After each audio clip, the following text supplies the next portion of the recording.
Et on est carré. On est type A. Du coup, success, love, speed. Donc, ça va se passer dans ce ordre-là. Ok, je vous montre un petit peu le sommaire. Avant que je rentre dans le vif du sujet, je vais vous expliquer un petit peu le topo. On va suivre un fil rouge, on va suivre une histoire. Et je me suis dit que si je devais partir un peu d'il y a un moment, qu'est-ce qui s'est passé avant que je sorte cette position-là? Qu'est-ce qui s'est passé pendant? Qu'est-ce qui s'est passé dans la réalisation de la chose? Qu'est-ce qui va se passer après? Je me suis dit, il faut vraiment que je donne un truc concis de où est-ce qu'on va aller et d'où on part surtout. C'est super important. Donc voilà un petit peu le topo. Vous en faites pas, les titres vont réapparaître. Pas besoin de prendre de notes tout de suite. Ça va commencer juste après. Et on est parti. Donc, l'idée, c'est avant même que j'aille hit cette position, qu'est-ce qui s'est passé? Qui je suis? Je vais me présenter brièvement. Je sais qu'en vrai, la plupart des noms que j'ai vus arriver dans le Zoom me connaissent, mais pas tout le monde forcément. Je ne suis pas non plus une superstar. Donc, qu'est-ce qui s'est passé? Pour me présenter brièvement, moi, c'est Mickey, 24 ans maintenant. Ça fait 2 ans et demi que j'ai démarré le business. Tellement j'étais parti dans l'enseignement, je ne vais pas vous faire le storytelling en entier, mais comme approximativement 100% des gens sur cette salle, et j'étais pas destiné à faire ça, vous l'avez déjà entendu 100 fois. Et je me suis juste dit, OK, en termes de perspective d'évolution, d'avenir, j'ai plus à faire dans l'entrepreneuriat, dans l'investissement, dans ce monde-là, via des études comme IAM, que dans ce que je faisais de base, parce que moi, j'étais parti pour faire prof pour les petits, parce qu'il y avait beaucoup de vacances, beaucoup de temps, et un bon salaire en Suisse, alors qu'en réalité, non. Ce qui vaut le plus le coup, c'est d'entreprendre. Donc, je me suis lancé petit à petit, j'ai commencé comme tout le monde en parallèle. Bref, je vous zappe un peu les détails. 1 an et quelques maintenant que j'ai de mes activités, pas exclusivement à IAM, mais principalement. Et voilà un petit peu le topo dans l'histoire. Maintenant, ce qu'il faut comprendre, et je pense que c'est ça qui intéresse les personnes sur l'appel, c'est qu'est-ce qui s'est passé? Comment ça se fait qu'on est arrivé, comment ça se fait qu'on est arrivé là? Qu'est-ce qui s'est passé dans l'ordre? Qu'est-ce que j'ai fait, qu'est-ce que j'ai fait avant? Pourquoi j'ai été un P2? Qu'est-ce que j'ai fait avant d'arriver? Etc., etc. Je vais juste enlever les notifs ici, comme ça on est bon. Nickel. Je vais expliquer un petit peu l'histoire. Parce que quand je démarre ce business fin janvier 2021, je ne comprenais rien au MLM. Je voulais rien savoir, trading, investissement, vous connaissez le personnage, moi ce que je veux faire c'est ça, blablabla. Ok. Mais la problématique c'est quoi? C'est que je rentre dans le business et je me fais avoir. Je me dis, ouais, ça a l'air cool, il faut que mes potes sachent ce que je fais, il faut que tout le monde démarre. Ah, en plus, je peux gagner des rentes. Mais c'est parti. Du coup, il s'est passé plusieurs étapes dans mon cheminement MLM. Ok. Mais je pense que le plus intéressant, c'est de savoir à quel point j'ai pris des murs, à quel point j'ai dû me relever et qu'est-ce qui m'a causé défaut à chaque fois. Parce que c'est bien de parler des succès, des réussites, des choses, etc. Mais ça ne va pas vous apporter plus que ça si je vous balance que les réussites, que les bons moments, que les super succès, que les trucs qui étaient géniaux. Non, ce qui est important, c'est de savoir où est-ce que j'ai pris des murs, où est-ce que j'ai pris des tartes, qu'est-ce que j'ai dû faire en conséquence, etc., etc. Ok. Donc, pour expliquer un petit peu l'histoire, vous allez vite fait comprendre avec la slide, mais il faut savoir que j'ai recommencé mon Platinum 1000 de zéro 3 fois avant de smash mon Platinum 2000. Ok. Pour vous expliquer un petit peu l'histoire, c'est simple, les mots en décrivent, en disent long sur tout ça. La première fois que je vais chercher un Platinum 1000, c'était septembre 2021, donc 9 mois après mon entrée dans le business. Je n'étais pas un gars qui a fait sa vie, j'étais un peu un flemmard, voilà, je n'étais pas au taquet de fou. Mais la plus grosse problématique quand j'ai fait mon Platinum 1000, je suis arrivé en septembre, je manquais de compétences. Je n'avais pas ce qu'il fallait, j'étais sous-formé. Et en vrai, le processus ne ment pas. Si tu n'es pas prêt à hit une position, soit tu l'as fait, tu la perds direct, soit tu ne la fais pas. Moi, je ne l'avais pas faite. La première fois que j'envoie ça, dites-vous, pour vous donner un ordre d'idée, ceux qui comprennent les termes en GV, j'avais l'équivalent de 14 000 GV dans mon réseau, donc c'était mon plus haut. Même là, maintenant, je n'ai pas autant de GV. C'est l'équivalent d'environ 75-80 personnes dans son organisation. Et ce qui a manqué, c'était les compétences. C'est que je suis arrivé à un stade où j'étais trop jeune, ça s'est passé trop vite, j'ai eu un réseau qui a explosé, je n'avais pas une bonne gestion, je ne comprenais pas, donc c'est normal. Up, down, normal. J'arrive fin d'année 2021, on est passé de 75 personnes à environ 9-10 personnes dans mon réseau.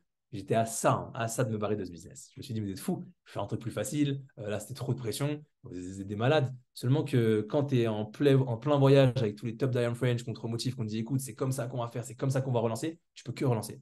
Donc, ce qui s'est passé, c'est que septembre 2021, je signe mon Platinum 1000, ATH, ce que vous voulez, j'étais à 4 de mon Platinum 2000, je ne le fais pas. Je redescends complet, j'arrive à 9-10 collaborateurs en fin 2021. Janvier 2022, je relance mon propre mouvement à mon échelle, 1 an après mon début dans le business. Je comprends ce que c'est que le lancer et non pas suivre un mouvement. Je comprends ce que c'est de prendre des responsabilités. Je commence à comprendre ce que c'est que la supervision, gérer une organisation, gérer une entreprise de A à Z. En l'équivalent de 3 mois, on refait quasiment un Platinum 2000. Donc, je repasse en équivalent de janvier 2021 à mars 2021, plus 80, etc. Truc de fou. J'avais environ une soixantaine de collaborateurs à mon ATH. Je refais un Platinum 1000, mais cette fois-ci, la problématique, c'est que c'était que de la hype.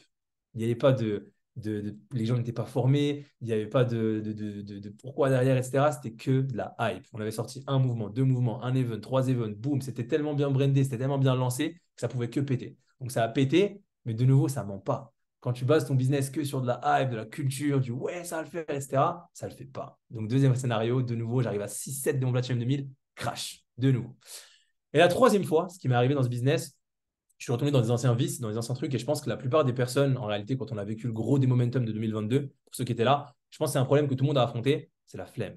C'est que tu es tombé dans une zone où tu en avais tellement marre ta position, elle t'excitait tellement plus, et dites-moi dans le chat si c'était le cas à un moment donné pour vous également, je l'ai vécu, ça me saoulait tellement de parler de Platinum 2000, qu'à un moment donné, j'étais pas si loin, mais je ne l'ai pas fait parce que j'avais la flemme. Et pourtant, on m'avait dit, hein, cette fois-ci, c'est la bonne, c'est pas de la hype, les gens, ils sont carrés, tu n'as plus de lacunes, tu es prêt pour le faire.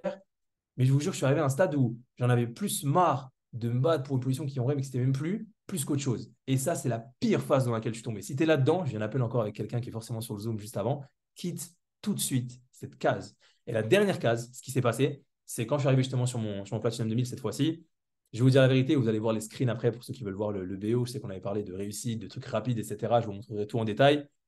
Ce qui s'est passé, c'est qu'en réalité, cette fois-ci, c'était la bonne. Genre, je savais que ma flemme de faire une position, ma flemme de me bouger le cul, excusez-moi du terme, mais c'est réel, elle était inférieure à la flemme que j'avais de rester là. Genre, je regardais de se péter à droite à gauche, je me disais, mais attends, mais qu'est-ce que je fais encore là? Je ne suis pas à ma place, il faut que je bouge, j'ai rien à faire dans cette case, il faut que je sorte. Je me suis créé un plafond de verre débile où dans ma tête, c'était, bah, de toute façon, vas-y, c'est bon, vas-y, je suis dans la suffisance, j'ai des trucs qui tournent à côté, j'ai quelques business, je vide mes trucs, pourquoi je me saoulerais à faire un Platinum 2000? Rien à voir. À un moment donné, c'était même plus une question de position, c'était un combat intérieur. C'était moi contre moi. Je me suis regardé dans la glace et je me suis dit, mais gros, c'est pas possible que tu restes là. Sors immédiatement cette case. Et c'est ce qui s'est passé. Et en réalité, ça tient qu'à une décision. Pourquoi j'ai mis comment une décision en dessous? Et j'explique un petit peu ça. Et je dis, le numéro 1, elle a dit, c'est qu'en réalité, pour ceux qui étaient à Zagreb, on l'a eu pour la 37e fois. On a une formation d'Alex Morton où il disait qu'en réalité, c'est juste une décision. Et c'est vrai, et je l'ai entendu tellement de fois, et je pense que vous l'avez entendu tellement de fois, c'est juste une décision, c'est juste une décision. Mais la réalité des choses, c'est que c'est vraiment juste une putain de décision. C'est vraiment réel. Et vous allez voir après coup, quand on va commencer à parler du côté work, du côté travail, des backstage, la vraie réalité, c'est que si tu n'es pas là où tu veux maintenant, c'est pas que tu sais pas faire, c'est pas que tu n'as pas les compétences. C'est la vraie question que je dois te poser, c'est pourquoi tu le fais pas alors que tu sais, je suis sûr que peut-être 95% de l'appel sait comment aller chercher la prochaine position, a déjà eu tout ce qu'il fallait, a les compétences, a les uplines nécessaires, a le plan, a les chiffres, a les pourquoi, a tout, mais vous n'allez pas le faire. Et la vraie question, c'est chercher au fond pourquoi je ne suis pas en train de le faire. Le succès, c'est un truc que tu payes tous les jours. Il en parlait encore avec Morton quand on était à Zagreb. Tu as des top sportifs qui vont s'entraîner juste après avoir gagné une Coupe du Monde. Tu as, des trucs de fou. On va bosser pendant 10 ans dans des trucs, etc., pour aller chercher des résultats de fou furieux alors que j'ai déjà tout montré. C'est ça l'excellence. C'est que je dois payer. J'ai une question dans le chat et on va se dire en réalité, on va se dire la vraie vérité. Qui ici fait ça pour ses parents? Qui ici fait le business pour ses parents en partie, pour sa famille, pour ses proches, etc., etc. Dites-moi brièvement. Ok, moi. J'ai une vraie question. Je vais vous parler cru. Ok. T'as pas pris de décision. Parce que si maintenant je te filmais 24 heures sur 24 et que je montrais ça à tes parents, ta mère, ton daron, donc qui tu veux, est-ce que tu aurais honte ou est-ce que tu serais fier? Mettez un si vous auriez honte, s'il vous plaît, et mettez deux si vous serez fier. Si là maintenant je filme, je montre tous les jours ce que vous faites, est-ce qu'il y en a qui se diraient pas, putain, mais je pourrais faire mieux? En vrai, ils me regardent, etc. C'est grave. C'est mitigé. Il y a du un, il y a du 2, ça, il y a beaucoup. Un. Ok. Si vous êtes fier, c'est bon, continuez sur la voie, mais sortez la suite. Si c'est un, en réalité, je vous dis la vérité, moi, c'était le cas. Quand je me regardais, je me filmais, je m'enverrais ça à moi-même, ou même si j'envoyais ça à ma upline, je me dirais, j'ai honte, c'est pas normal. Qu'est-ce que je fais? Qu'est-ce que je fais? Je suis pas fichu de faire 5-10 DM par jour, je suis pas fichu de faire une présentation, je suis pas fichu. Et on parle de parler à des gens. Tout le monde peut mieux faire. Tout le monde peut mieux faire, c'est sûr. C'est sûr. Mais en réalité, c'est ça, c'est est-ce que tu vas le faire? Si là, maintenant, on met une caméra, est-ce que tu le fais? L'introduction de comment ça s'est passé pour moi, c'était ça. C'était juste de comprendre qu'en vrai, tu es tout le temps juste à côté. Il faut que tu débloques le skill de te dire que quand tu es devant, ça paraît fou, mais quand tu décortiques, ça paraît simple. Et on va parler un petit peu des prérequis. Okay. Deuxième partie de cette présentation, c'est d'expliquer un petit peu, en vrai, comment je me suis orienté vers le Platinum 2000, qu'est-ce qui a fait que j'ai sorti, qu'est-ce qui a fait que je ne l'ai pas sorti, etc. Vous avez eu. Mais là, maintenant, c'est de comprendre comment. Et pour moi, c'était 3 points. C'était un, c'était l'esprit. Deux, c'était l'environnement. Trois, c'était le travail. Et on va y aller petit à petit, vous allez comprendre. Okay. Quand je parle d'esprit, je vais vous mettre un screen pour ceux qui étaient aux différents trucs, vous allez comprendre. Ça, c'est ce que je notais tous les matins. Tous les matins, sans exception, je note. Je note, je note, je note, je note. Je suis reconnaissant maintenant que j'ai fait ça. Mais on vous l'a dit tellement de fois. Qui ici fait ça? La réalité des choses. Mettez un si vous faites des affirmations positives. Mettez deux si là, ça vous dit en mode ouais, je sais pas, ça sert pas trop, etc. Soyez franc. Vous pouvez mettre des deux. Il n'y a pas de galère. Ok, qui maintenant est super assidu? Si vous n'êtes pas super assidu, mettez des. Ok, il y a des 1, des 2, etc. Il y a de tout. C'est honnête. C'est honnête, c'est honnête, c'est honnête. Maintenant, qui croit à 100% en ce qu'il écrit? Et là, soyez honnête avec vous-même. Vous pouvez tricher avec vous-même. Vous avez le droit. Mais qui maintenant croit à 100% ce qu'il est en train d'écrire à chaque fois tous les matins? Ok, c'est ça le plus important. Le plus important, c'est ça. Le vrai mot magique dans ce truc, c'est l'attitude. Attitude, c'est ce qui crée des choses magnifiques. L'attitude, c'est la position qui va indiquer comment sont tes pensées, comment sont tes sentiments et comment sont tes actions. En réalité, quand je vous jure, je ferai un gros stop là-dessus parce qu'on sous-estime trop et j'estime qu'à toute échelle de la francophonie, on est beaucoup trop en retard sur ce côté-là, ce côté spirituel. C'est trop important. Je parlais encore avec Silvio de ça quelques temps. Il me disait, mais est-ce que vraiment tu notes, est-ce que tu y crois, est-ce que tu fais? Et en fait, des fois, je suis en mode, ouais, je le fais, mais je sais pas, est-ce que vraiment j'y crois, etc. Il faut vraiment que tout ce que vous notiez, vous dites, ça va se matérialiser. Ça va se matérialiser. Donc, ton conscient, c'est avec quoi tu penses, ce avec quoi tu penses. Tout ce que tu penses, ça s'envoie à l'univers, tu le reçois en retour. Pour ceux qui n'ont jamais entendu parler de tout ça, on va en parler après. Je vous invite vraiment, vraiment, vraiment, vraiment, juste après l'appel ou peu importe quand, aller sur YouTube et écouter Le plus étrange des secrets de Earl Nightingale. Vous allez voir, je vais le remettre après sur les slides, vous en faites pas. Pas besoin de noter tout de suite, je vous enverrai. OK? Mais si j'envoie des bonnes pensées, des bonnes émotions, des bonnes actions, que je dis les bonnes choses, que je me répète constamment que je vais le faire, que je suis passionné de demi, que je suis ci, que je suis ça, c'est ça que tu prends, c'est là que tu prends de l'altitude. C'est là le succès. OK? C'est toute une question d'attraction. Tu n'attires pas ce que tu souhaites, tu attires ce que tu es. J'ai eu du mal à le comprendre ça au début. Je voulais, mais surtout, je devais être. Je devais être. Si je veux attirer ce que je veux, je dois me visualiser avec. Je l'ai déjà. Il n'y a rien qui est créé, il n'y a rien qui est détruit. Il y a tout qui existe déjà. Tout est déjà là. Ça, c'était Bob Proctor qui le disait. Et c'est réel. Toutes les idées, les objectifs, machin, ce que tu as, tout est stocké quelque part, mais on ne s'en sert pas. On s'en sert pas. En soi, c'est déjà présent dans la tête, ça existe déjà. C'est juste une question de matérialiser. Mais le problème, c'est que l'être humain, il attend de le voir à l'extérieur avant de le voir à l'intérieur. Ça ne marchera pas. Et je vous jure que quand je vous dis que je me répétais, que je notais, j'étais tellement sûr que j'étais déjà à cette place-là, que c'était normal. Quand on l'a célébré, même Guillaume, il m'a appelé, il m'a dit, célèbre-le pas. Enfoiré, tu t'en sorti à 2 ans. C'est vrai. Mais j'étais tellement sûr que j'étais déjà, c'était logique. J'ai attiré tellement, vous vous rendez même pas compte, d'où je le répétais, sur le scoot, quand je roulais, je le répétais, tous les matins, je l'écrivais. C'était trop grave. On doit devenir ce qu'on veut, parce que tu vas attirer dans tous les cas, c'est ça. Ok. Donc ça, c'est le premier point. Je voulais juste faire une petite brève parenthèse là-dessus, parce qu'on n'en parle pas assez. On n'en parle pas assez, tout le monde néglige, tout le monde est en action, action, action, je suis d'accord. Mais les pensées, c'est trop grave. Ce qui a fait que j'étais bloqué pendant longtemps, etc., c'était mes pensées. J'étais négatif, j'étais truc, je m'en foutais un peu. Gros, quand tu t'alignes, quand tes pensées, quand tu es clair avec toi-même, c'est ça qui expliquait Brookler, c'est que c'est la transmutation perpétuelle de l'énergie. C'est ça. C'est constamment, ça fonctionne comme ça. Le monde, il envoie, il renvoie, il envoie, tu lui envoies, il renvoie, etc. Donc, soyez au clair avec ce que vous voulez, notez-le et soyez persuadés que c'est déjà fait. Okay. Deuxième point, c'est l'environnement. L'environnement, en gros, je vais me poser là-dessus vite fait. Je dois remercier deux personnes qui sont sur l'appel, je sais qu'ils sont venus, je les ai vus rejoindre. C'est Eric et Silvio. Parce que je vais raconter une petite histoire. C'est une formation que j'avais écoutée ça à un long moment et ça m'a fait penser à ça. La réalité, c'est qu'Eric et Silvio, je leur dois énormément, c'est mes deux uplines. Parce qu'en réalité, ils étaient capables de voir ce que moi, je n'étais pas capable de voir.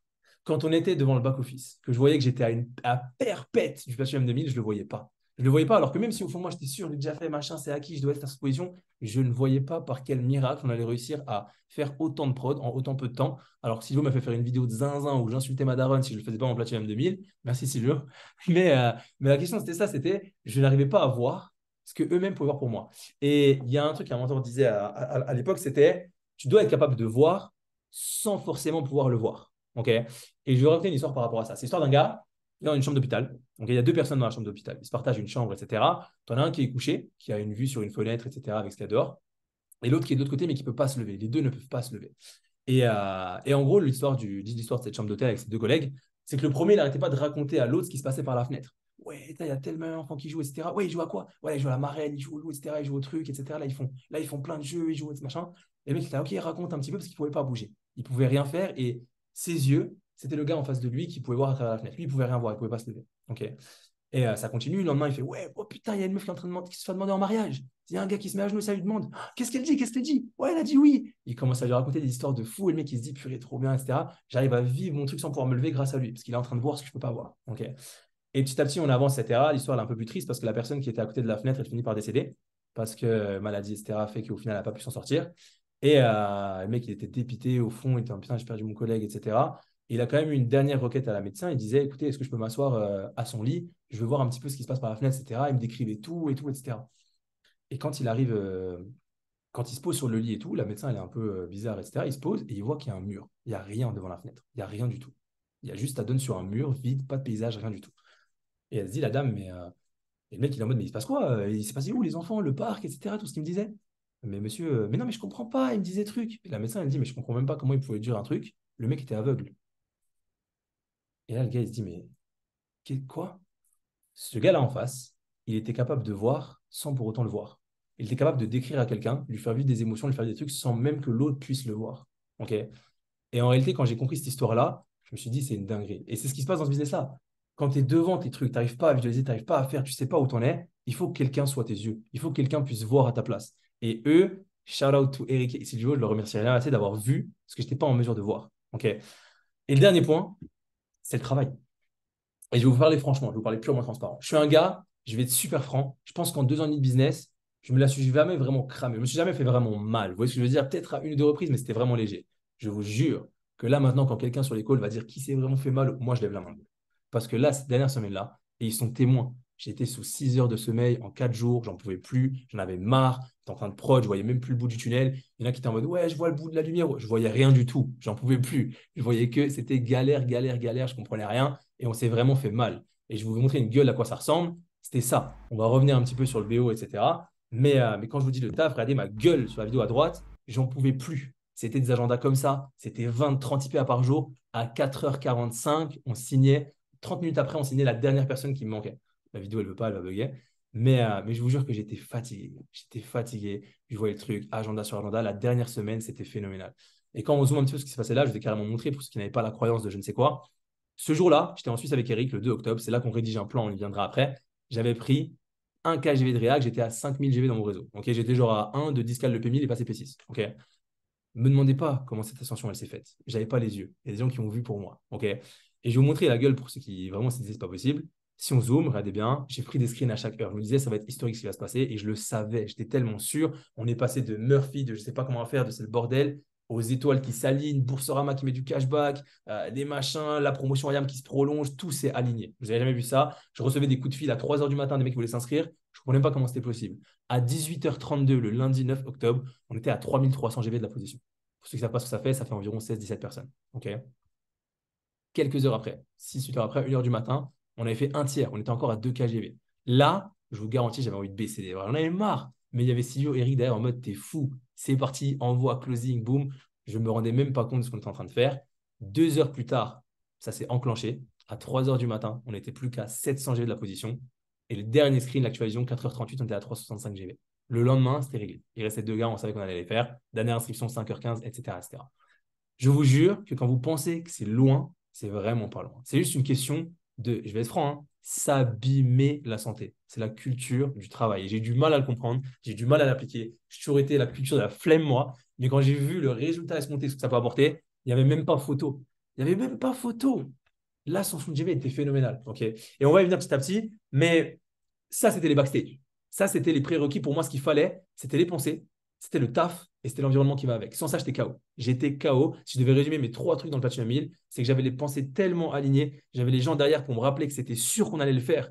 Et j'avais les actions qui allaient avec. J'avais l'équipe solide, on va y venir. C'était ça. Mais le point fort, je les spoil, c'est le travail d'équipe. Tout seul, tu n'es rien du tout. Je vous dis la vérité, s'il y a des personnes qui prônent encore le super-héros, le machin, c'est nul. Et je vais reparler d'un truc que j'avais parlé brièvement sur le call où on avait édifié mon BO, etc. Je vais reparler un peu plus en détail. Je sais que des personnes étaient déjà là, d'autres n'étaient pas là. Je vais me baser sur un livre, selon moi, le meilleur de Maxwell. Je l'ai mis tout en haut à droite.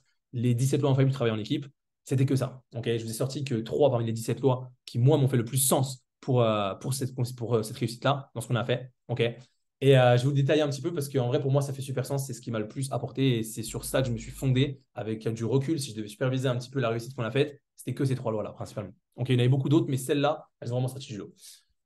Premier point, c'est la loi de la signification. C'est de comprendre que le chiffre 1 est trop petit pour parvenir à la grandeur. Ça, il faut le noter. Le chiffre 1 est trop petit pour parvenir à la grandeur. Ok. Je vous ai mis tout en bas à droite, une phrase qui résume un petit peu ça. C'est illusoire de croire qu'une personne réduite à ses propres moyens puisse faire des exploits extra spectaculaires. Si vous pensez que, ouais, Mickey, il a d'être ça, Mickey, il n'a pas du tout d'être ça. Mickey, il a fait peut-être 30% du travail et encore pour la quête du P2000. Ok, on va y venir après, vous en faites pas, les personnes qui ont contribué seront là, on va les voir. Mais je vous jure que tout seul, tu fais rien du tout. Le mythe du cavalier seul, de ouais, on admire beaucoup les héros solitaires, les gars qui font ça, c'est complètement con de croire que quelqu'un peut accomplir des grandes choses tout seul. C'est faux, c'est complètement faux. Je vous parlais d'environnement, je vous parlais d'équipe, je vous parlais de machin, on va y venir mais vous ne pouvez pas reposer tous les efforts sur vous-même. Vous êtes trop faible. Je suis trop faible. Tout le monde est trop faible. Je ne peux pas aller taper une position de la sorte, autant en mode ouais, je compte sur moi, etc. Il n'y a que moi. Non. En réalité, les équipes, elles sont primordiales. Il faut arrêter d'idolâtrer l'individualisme. Ça, c'est faux. Okay, le travail en équipe, il a toujours été essentiel. Quoi qu'on voit dans le monde ce qui s'est passé, il y a toujours eu un monstre travail d'équipe derrière. Okay, les personnes, elles jouent le jeu, mais c'est les équipes qui remportent le championnat. D'accord. Les personnes jouent le jeu, et c'est les équipes qui remportent le championnat. Pourquoi on reste isolé? Parce que souvent, vous allez me dire, je pense qu'il y a pas mal de personnes, moi je vous dis la vérité, quand j'étais en quête vers le P2000, j'étais beaucoup entre ouais, c'est moi qui dois faire le taf, c'est bon, ça y est, je suis pas une. Voilà, vous avez capté l'idée, faut que je le fasse, faut vraiment que je le fasse à tout prix, c'est moi, ça repose sur mes épaules, etc. Il y a quatre raisons pour lesquelles on reste isolé. Avec du recul, je vais vous les donner. Il y a quatre raisons qui font que tu as envie de faire le taf tout seul, etc. Et fuyez. Sortez-vous de ces quatre raisons. Vous pouvez les noter. La première, c'est l'ego. Les surhommes, ça n'existe pas. La question, et je vous dis la vérité, ça m'a fait très rire quand j'avais lu ça. La question, c'est pas de savoir si tu peux tout faire tout seul, mais c'est plutôt de déterminer à quel moment tu réalises que c'est pas possible, en fait. D'accord? Le but, quand tu es solo comme ça, c'est de comprendre avec ton ego. C'est pas de comprendre quand est-ce que, si je peux tout faire tout seul, etc. Mais c'est de comprendre quand est-ce que je vais comprendre que c'est pas possible. C'est impossible, d'accord? L'ego, c'est la première cause. La deuxième qui fait que tu es solo, que tu as envie de le faire, c'est l'insécurité. Parce qu'il y en a certains qui sont pas opposés au travail d'équipe, mais qui sont en mode réticent parce qu'ils ont l'impression que c'est une menace, qu'on a besoin des autres, qu'on dépend, etc., que c'est un sentiment d'insécurité. Ce qui pousse, ça pousse les leaders à s'entourer de personnes faibles. Et ça, sur le long terme, tu es mort. Il y a seulement les leaders sur deux qui accordent du pouvoir aux autres. Et tu dois accorder du pouvoir aux autres. Tu dois lâcher du lest. Pendant longtemps, j'étais quelqu'un qui voulait vraiment tout superviser, tout tester, machin. Tu ne peux pas. Le travail en équipe, il commence quand tu te concentres sur le nous plus que sur le je. C'est vraiment le nous qui prime. C'est pas on a fait, hein, c'est on a sorti mon Platinum 2000, on a sorti notre Platinum 2000. OK. Troisième point, c'est la naïveté. Donc l'ego, l'insécurité, la naïveté. Les gens sous-estiment naïvement la difficulté de faire un gros résultat, une grosse perf, peu importe quoi, tout seul. Tu peux pas. Vous sous-estimez à quel point c'est balèze. Faire un P2, un P5, un CH, mais si tu penses que tu es solo dans ta course, tu es mort. Le MLM, on va y revenir après, j'en parlerai à la fin de la formation, c'est ça. D'accord? Donc ne soyez pas naïf. Et le quatrième point, c'est le tempérament. Si tu n'es pas extraverti, tu n'as pas une mentalité de coéquipier collaborateur, ça va te faire défaut. Si tu fais tout en solitaire sans solliciter les autres, etc., tu bâches, tu entraves considérablement ton potentiel. Tu es obligé de te reposer sur un travail d'équipe. La richesse, c'est un truc qui se bâtit en équipe, jamais tout seul. OK? Deuxième loi. Voilà, je vous ai mis une photo, etc., avec tous les succès, les personnes avec qui j'avais passé mes trucs, mes positions, mes machins, etc. C'est cool, j'aurais dû la mettre en fond pendant que je parlais, j'ai flop, mais c'est pas grave, on passe à la suite. Deuxième point, c'était la loi du tableau d'ensemble. La loi du tableau d'ensemble, c'est quoi? C'est de comprendre que l'objectif est plus important que le rôle. Retenez bien, l'objectif est plus important que le rôle. Je vais vous expliquer. Le but à atteindre, quand on s'est fixé un truc, je vais vous dire la vérité, j'ai appelé mes gars, j'ai appelé mes soldats, j'ai dit écoutez, vous êtes tous prévenus, cette semaine, lundi max, on sort en Platinum 2000. C'est obligé, on sort le flyer, on casse les croyances, on met un nouveau drapeau, on sort, on est obligé de le faire cette semaine. Tout le monde était conscient et ils ont compris que le but qu'on avait mis en avant, ça surpassait toute individualité. C'est ça l'essence du tableau d'ensemble. C'est quand le but, il surpasse toutes les individualités. Une vraie équipe qui gagne, c'est quand tu as mis chaque joueur à son poste et que c'est parti. Et je vais vous expliquer un petit peu tout ça. Je vous ai mis le livre en bas à droite, les 17 points infaillibles du travail en équipe. Okay, j'ai expliqué un petit peu le contexte. Ce qui s'est passé quand je parle de loi du tableau d'ensemble, pardon, c'est que c'était ça. C'est ça qui s'est passé. Le 2 octobre, le jour où on prend BGV de Réac, je ne comprends rien, je suis avec Eric, on note ça. Il y a des gens qui vont reconnaître leur prénom, etc. C'était le bazar de tous les côtés. Voilà ce qui s'est passé ce jour-là. Okay, il y a un tableau qui s'est sorti, il y a un truc, c'était un bazar, on ne savait pas qui faisait quoi, B1, remaining, B2, B3. Je vais vous donner pour moi les étapes pour vraiment faire en sorte que le tableau d'ensemble, la loi du tableau d'ensemble fonctionne comme il faut. Le premier point, et je vais m'arrêter dessus, c'est celui-là, c'est bien comprendre la situation. Okay, l'avantage du tableau d'ensemble, c'est que ça t'aide en fait de voir à combien tu es de ta position, à combien tu es de ton objectif. Le premier but, quand tu comprends réellement où tu en es, je vous jure que déjà là, allez, 50% du taf était fait. Quand j'ai vu où allaient subvenir les trucs, où étaient les problématiques, où était ci, où était ça, j'ai compris que 50% du travail était fait. Parce que la zone de flou, la zone d'ombre qui me séparait si loin de la position, en fait, c'était nul. C'était trop nul. C'était juste ça. C'est juste noter tout ça. Là, vous avez vu depuis une période assez avancée, c'était pas le 2 octobre, c'était plus loin ça. Mais voilà un petit peu le topo. Si vous voulez essayer de déchiffrer, bon courage. Mais l'idée, c'est vraiment de noter un peu tout ça. Vous pouvez vous inspirer, c'est le remaining, combien je dois faire de React, combien je dois faire de GV, combien je dois faire de PRSV, les taproutes, etc. etc. Okay. Deuxième point, une fois que vous avez bien compris la situation, c'est de sélectionner les bons joueurs. Et on va y venir. Une équipe qui gagne, il faut qu'il y ait des bons joueurs dedans. Même si tu as une vision claire, un plan de fou, des ressources à tout va, etc., tout ce que tu veux, tu ne peux pas y arriver si tu n'as pas les personnes adéquates. Et il y a une phrase qui disait, je vous laisse la noter si vous voulez, on peut perdre avec des bons joueurs, mais on ne gagnera jamais avec des piètres joueurs. On peut perdre avec des bons joueurs, mais on ne gagnera jamais avec des piètres joueurs. Ça, c'est le point super important. Toujours sélectionner les bons joueurs. Troisième point, je vous renverrai si jamais après quoi, ceux qui n'ont pas eu le temps. Troisième point, renoncer à tes préférences personnelles. Ce que j'ai compris quand j'étais dans la quête du P2, c'est que là, il fallait que je renonce à tout. Mes machins, mes trucs, tout ce que je voulais, mon sommeil, mes envies, et c'était mort. C'était mort dans le film. Je devais renoncer à tout. Parce que c'était l'équipe, le monde avant tout. Une équipe qui gagne, c'est des membres qui se demandent constamment qu'est-ce qui est mieux pour l'équipe? Pas pour moi, pas pour truc, mais la vraie question, et tous les soldats qui ont contribué à cette position, les gars, putain, big cœur sur vous, on en reparlera après. Mais toutes ces personnes-là, elles se demandaient comment je peux faire pour qu'on avance sur ce putain de tableau? Qu'est-ce que moi je peux faire? Comment je peux aider? Les préférences personnelles doivent passer après le bien commun. OK? Donc, troisième point, tu renonces à tes préférences personnelles. Et quatrième point, c'est là que l'équipe accède à un niveau supérieur. Parce que quand tous les joueurs, ils sont ensemble, l'équipe, elle se serre les coudes, on est parti, tout le monde renonce à ses préférences personnelles, tout le monde est parti sur le prochain niveau, etc. On prend des sacrifices, on fait le taf, on s'encule, excusez-moi du terme, tu es obligé d'y arriver. C'est là que tu accèdes à un niveau supérieur et c'est là que tu peux tout considérer. Les quatre étapes, c'est bien comprendre la situation, sélectionner les bons joueurs, renoncer à ses préférences personnelles et accéder au niveau supérieur.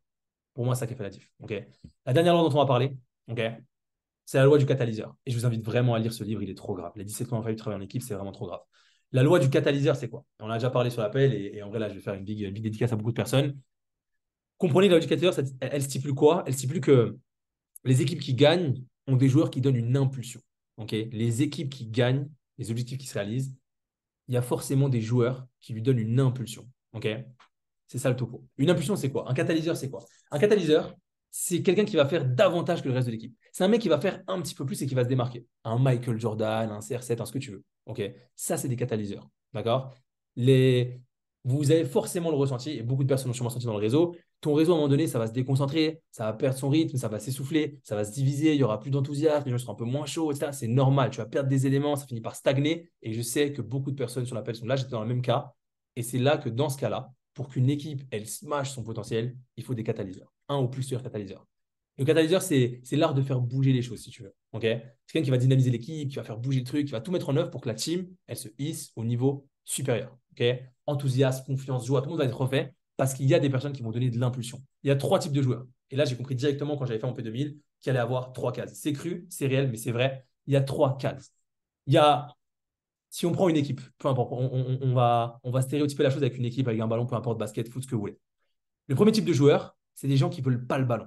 Et eux, ils n'ont pas la capacité de secourir l'équipe. Tu ne vas pas pouvoir compter sur eux. Personne qui ne veulent pas le ballon, c'est le mec dans l'équipe qui est timide, qui sait qu'il ne va pas trop vouloir faire, etc., qui est dans son coin. Tu ne pourras pas compter sur lui. D'accord? À la rigueur sur sa réac, mais tu ne pourras pas compter sur lui. Deuxième type de joueur, c'est les joueurs qui veulent le ballon, mais qui feraient mieux de s'abstenir. Parce que c'est des personnes qui, soit ils ont de l'ego, ils ont plus d'ego que de talent en soi. C'est des personnes qui ne vont pas mener la team à la victoire, qui sont beaucoup dans l'individualisme, si je vais le faire, etc. Mais en réalité, ils ne savent pas qu'eux-mêmes ne peuvent pas contribuer plus que ça à l'équipe.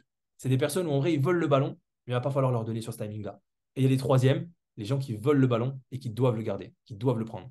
Eux, c'est les moins nombreux, c'est les catalyseurs. Vous allez avoir besoin de catalyseurs pour relancer votre réseau. C'est obligatoire. Cernez-les, trouvez-les. Si vous sentez que quelqu'un remet de la hype, remet du truc, fait bouger l'équipe, etc., vous avez un catalyseur. C'est quelqu'un qui va faire la diff. D'accord? J'en ai mis que deux. Je suis obligé. Ok, j'en ai mis. En réalité, j'ai mis trois flyers. J'ai trois flyers qui me tiennent à cœur. Et en réalité, on doit en sortir encore. Et je sais qu'il y en a plein qui sont là. Mais je me dois de faire une big dédicace à ceux qui sont sur l'appel, à Mister Louis, on n'en parlera jamais assez. Mais quand vous parlez de catalyseur, un mec qui envoie 9 PRSV en 2 jours pour relancer l'équipe, qui machin, qui lead by example, qui fait le truc, qui pose dans les groupes, qui s'envoie, qui fait du taproot, qui fait des réa, qui organise un plan juste pour que ça se passe comme il faut, lui, il a fait la vie dans le business. Kylian, je sais que tu es sur l'appel aussi. Un mec qui arrive outsider dans une ville où il connaît rien du tout, marché froid, plus 10 marché froid, il connaît personne de nulle part. J'ai mis carrément le flyer de l'événement parce que le collègue là, le collègue ici là, dites-lui là, il a un de son P6, il faut qu'il le sorte lui là, je l'ai frappé, je vais me battre avec lui. Il fallait que les deux flyers soient là, JB. J'espère que tu as entendu. Mais cette équipe-là, pareil, un mec qui sort de nulle part, qui arrive, il sort son meilleur marché froid, street marketing, la veille à 1 heure de l'événement, c'était la sauce, il arrive, zone d'inconfort, il fait son truc, boum, platine 100 en 2 jours, full marché froid. Il a explosé les croyances limitantes. C'est bon ou pas? Et ça, c'est des personnes, entre autres, je pourrais en citer plein dans le réseau, je pourrais en citer plein. Si je devais penser aux Luca, aux Joe qui ont tout fait pour se battre, etc., à tous les côtés, etc., il y a des personnes qui ont su donner une impulsion de zinzin, ils sont là. D'accord? Et je tenais à les remercier un petit peu pour ça, parce qu'en réalité, c'est autant leur P2000 que mon P2000, les gars. Donc, big up à vous. D'accord? Dernier point, on est sur la fin de la préparation. Je vais arriver sur la fin de l'appel, je ne vais pas vous prendre plus de temps. C'est le bouquet final, la quatrième partie. La continuité du P2000, c'est quoi? C'est de comprendre que là, c'est bien. Je vous explique le avant, le maintenant, le truc. Mais je vais surtout vous expliquer parce que vous allez, je sais qu'il y a des personnes qui ne sont pas loin. J'ai entendu, même là, de la peu de tournée que j'ai faite, j'ai entendu qu'il y a des personnes qui ne sont pas loin de leur P1000, de leur P2, de leur truc. J'ai eu des appels, je parlais avec Guillaume, je parlais avec Eric, je parlais avec Silvio. C'est pas juste on a fait un peu de mine. Je vous dis la vérité, hein, on s'en fout. Le but, c'est il n'y a pas de ralentir. Et on va voilà, petit à petit vous expliquer un peu la chose. C'est aussi de comprendre qu'une fois que tu as fait ta festivité, tu as fait ton truc, tu as fait parler de toi, tu as fait ton machin, c'est génial. Mais c'est le meilleur moyen. Le mec qui s'arrête, qui s'élève, fait une semaine, c'est le meilleur moyen de dire bye bye à ta position. Parce que si tu penses que juste tu la hit, c'est nul. Je vous jure que vous ne voulez pas la faire, hein, la position. Vous voulez la garder. C'est sûr. Donc, premier point, il n'y a pas de ralentir. J'ai mis en majuscule, il n'y a pas de ralentir. Quand j'ai mis business 1 plus 1, je vous expliquais un petit peu, c'est une formation qu'on avait eue à début d'année, etc., qui m'a fait beaucoup de sens à ce stade-là du business. C'est qu'un business, c'est production, rétention. Il y avait une fenêtre de tir quand j'ai fait mon Platinum 2000, et je sais qu'il y a des personnes qui sont également dans la même situation, où vous allez voir que pendant une semaine, vous n'allez pas avoir de réac. Il n'y a pas de réactivation d'abonnement, il y a des personnes qui sont en l'aise, etc. Vous allez avoir peut-être 5 jours, 4, 5 jours, 7 jours de tir où vous êtes tranquille. Il n'y a pas besoin de gérer toute la supervision de réseau, etc. Vous avez ce qu'on appelle une fenêtre de tir. Il faut absolument chasser votre position dans cette fenêtre-là. Vous n'avez pas le choix. Vous n'avez pas le choix. C'est obligatoire. D'accord? Donc, business 1 plus 1, c'est quoi? C'est que n'importe quel business qui tourne, que ce soit le MLM comme n'importe quoi, c'est de la production 1 et c'est de la rétention 2. Vous vous doutez bien que sur la semaine où vous avez les GV explosés, on était beaucoup plus sur de la production. Résultat, on va avoir une vague qui va arriver, il va falloir gérer la rétention. Mais l'erreur, c'est de se dire qu'on a beaucoup prod, donc maintenant tunnel vision sur la rétention. C'est faux. Si tu penses que là, tu as fourni assez de prod, tu as séché ta position, tu as envoyé voilà les GV, et que là, c'est bon, maintenant les gars, il faut juste faire de la rétention, tu es mort. Parce que dans tous les cas, tu ne feras jamais 100% de rétention. Et fais-moi mentir, montre-moi, mais tu ne feras jamais 100% de rétention sur un mois. Donc si tu penses que tu as envoyé ta prod, maintenant c'est juste gérer les réacts, les gars, tu es fou. Parce que si tu dois recommencer à bâtir, c'est que tu as fait une erreur. Tu n'aurais jamais dû arrêter. Tu n'aurais jamais dû arrêter. Si là, tu dis, putain, les gars, il faut qu'on rebâtisse, c'est que tu as fait faux. Qui t'a dit d'arrêter de bâtir? 1 plus 1, production, rétention. Rétention, ça va être simple, parce que je sais qu'il y a beaucoup de personnes qui vont smash leur position, qui vont passer à côté. Prod level up, ça veut dire que là, il faut s'éloigner le plus vite possible de la position. Et je l'ai compris, les gars, j'en ai fait les frais. Il faut s'éloigner le plus vite possible, parce qu'il y a des règles qui vont arriver. Il faut que tu cours, il faut que tu dises, gros, il faut que je fasse 5 KGV en plus, vite, vite, vite, vite, vite, suite à la position. Je suis obligé, pour m'éloigner un max de ça, pour plus avoir ce truc de, et je sais qu'il y en a qui l'ont vécu également, comme moi avec mon P1000 à l'époque, P1000, P6, P1000, P6, P... Non, il faut que tu run, il faut que tu l'enlèves. Deuxième point, la rétention, c'est bien-être et c'est service. Ça veut dire quoi? C'est-à-dire bien-être, je ne vais pas faire la formation entière. Pour ceux qui n'ont pas vu la formation de Guillaume Place sur les 4 engagements, je vous invite directement à aller sur MMX. Vous allez sur Go Live, petite promo Go Live. Vous allez sur MMX, session favorite, et vous allez regarder la vidéo sur les 4 engagements. Super important. C'est comme ça qu'on crée du bien-être. Okay, quelqu'un qui se sent bien, il reste dans le business. C'est normal. Si tu es entouré des bonnes personnes, que tu kiffes, que tu passes du bon temps, que tu vois que tu évolues, que tu vois que tu gagnes en maturité, en expérience, en compétence, en ce que tu veux, tu restes. C'est normal. Et le deuxième point, c'est les services, c'est le système. C'est bien-être et système, excusez-moi, c'est pas service. J'ai fait une dinguerie sur la slide. Système, notez bien-être et système, d'accord? Les systèmes, ça comprend les services, d'accord? Mais le système, je vous donne l'acronyme pour ceux qui ne le connaissent pas. Système en anglais, S-Y-S-T-E-M, c'est Save Yourself Time, Energy and Money. Save Yourself Time, Energy and Money. Ça veut dire quoi? Ça veut dire économise t'as ton propre argent, temps, énergie. D'accord? Tu te sers du système pour déléguer. Pourquoi on veut remplacer un système qui a un rouage qui est déjà construit, etc., avec nos propres, nous, nos petites personnes? On n'est rien à côté du système. Le but, c'est que les personnes puissent se plug à un système. Si la personne, il est là sur l'appel, je suis sûr, vous êtes sur Go Live, vous kiffez, vous gagnez de l'argent en live, vous faites des trucs, vous apprenez plein de choses, mais tu as besoin du système pour perdurer. Donc, quelqu'un qui se sent bien et qui a compris qu'il avait une attache, qu'il avait compris qu'il avait besoin du système pour avancer, il est là. Il est là. Il n'aurait carrément plus besoin de vous. Il n'aura carrément plus besoin de vous. Bien-être, système. Et on va arriver sur la fin. Je vais donner du bonus. Je vais donner du bonus, ça me fait très rire. Je pense qu'il y en a un qui va rigoler en voyant ça. J'ai eu Eric tout à l'heure en appel. J'ai eu Eric tout à l'heure en appel et il m'a dit un truc, franchement, j'étais choqué. Tu sais, je me dis, tu sais, j'ai appris des trucs dans le business, j'ai beaucoup de choses. Parfois, je fais des événements, je me qualifie au truc de Guillaume et je me dis, putain, mais j'ai encore beaucoup à apprendre. Et juste là avant, il me donne une théorie, mais qui est folle. Il me donne une théorie qui est folle. Et je vais vous la donner parce que c'est ce qui va se passer quand votre business va être relancé. Là, je vous projette, visualisez. Quand votre business va se lancer, vous allez avoir full up de positions, des machins qui sont tous les côtés. Il y a un truc qui se passe et je vous invite vraiment à vous construire sur l'histoire que je vais raconter. C'est la théorie du centième singe. Merci Eric tout à l'heure. Franchement, c'était très méchant. Je l'ai appris il y a quelques heures là. Okay, la théorie du centième singe, c'est quoi?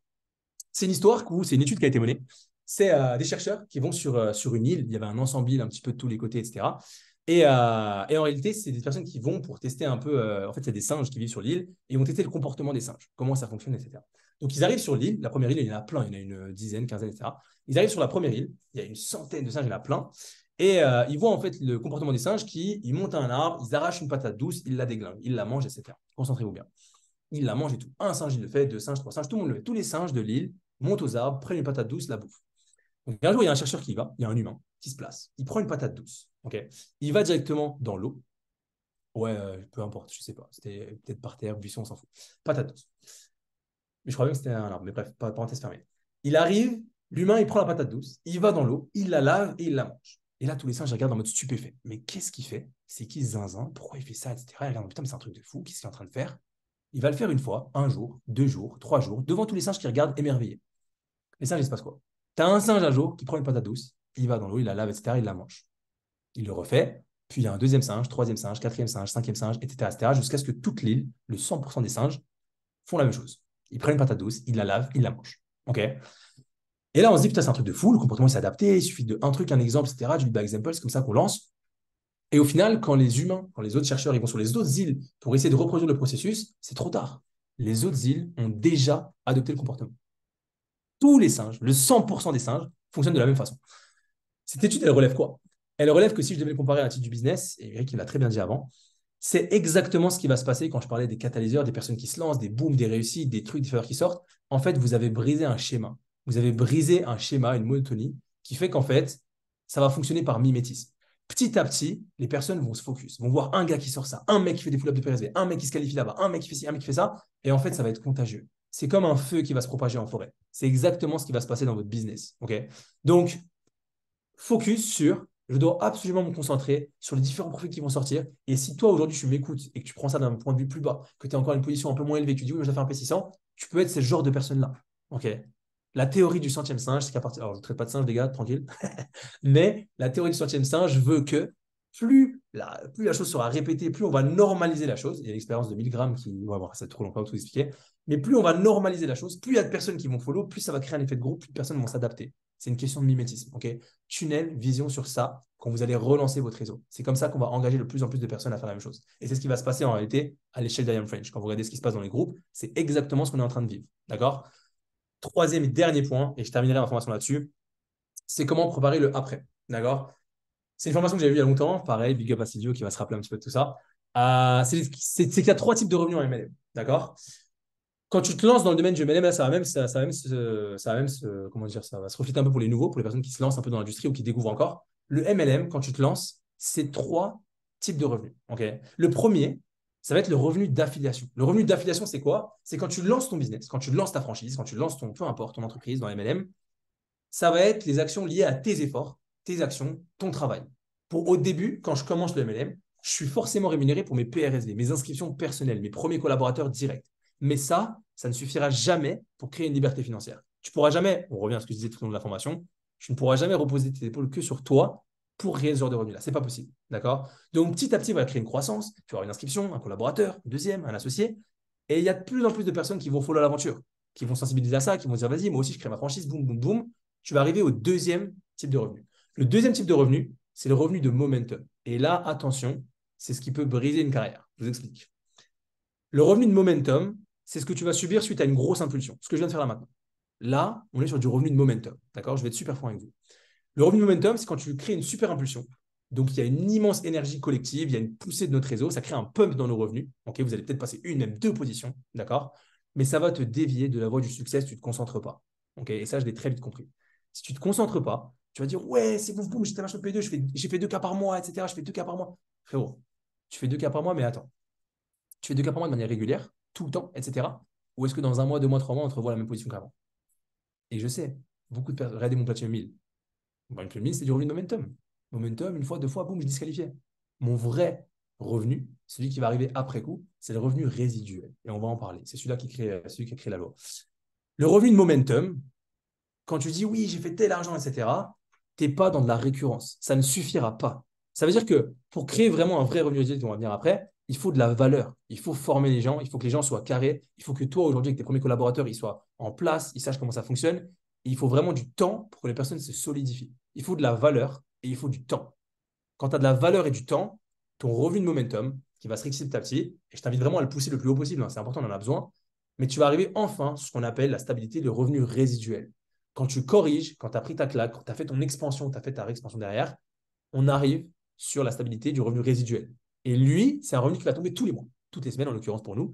Ce n'est pas une grosse charge de travail, mais c'est la suite logique du revenu de momentum. C'est ce qui va se passer. Tu ne pourras pas vivre constamment de momentum en momentum en momentum. D'accord? Je te le souhaite, mais il faut que tu te concentres sur le résiduel. Le résiduel, on va expliquer un petit peu. Les gens ils vont me dire oui, mais du coup, on a besoin de quel revenu, machin. On a besoin des 3. Le revenu d'affiliation, ce que tu vas faire, il faut que tu le fasses tout le temps. Parce que c'est ça le lead by example. Comment tu donnes le rythme? Tu montres la cadence. Tu dois montrer la voie aux équipes. Tu dois l'ouvrir en tant que leader. Ok.